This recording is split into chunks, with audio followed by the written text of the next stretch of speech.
Is censorship getting worse? You might have noticed some replacement terms circling around social media recently, like unalive, segs, and corn. This is now being referred to as algo speak, coded language to avoid content moderation algorithms. And this is interesting because for the longest time, the internet was sort of the Wild West. People were downloading anything they wanted on LimeWire, Newgrounds was full of unfiltered Flash animations, and 4chan was, well, 4chan.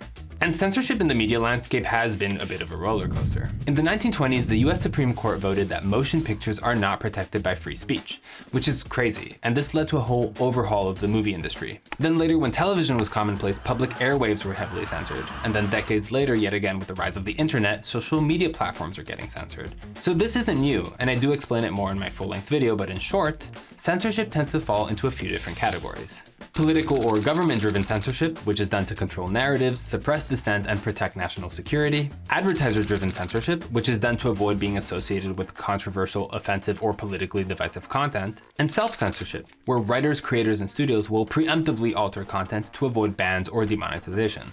What's going on with all these replacement terms is mostly financial, so this would fall into either the advertiser-driven or the self-censorship categories. But this is where platforms like YouTube, Instagram, TikTok, and others can vary significantly. If the TikTok algorithm catches the real words behind this algo speak, it'll probably shut down your video completely and hide it behind a sensitive content banner. I mean, this happened to me on a Star Wars video discussing sound effects because I showed a blaster being fired. To be honest, I'm curious if this video stays afloat on TikTok. We'll see. On platforms like YouTube and Instagram, on the other hand, content dependent of course, the video might get demonetized, but that doesn't necessarily mean that it's going to stop being pushed. And there's a big difference between those two.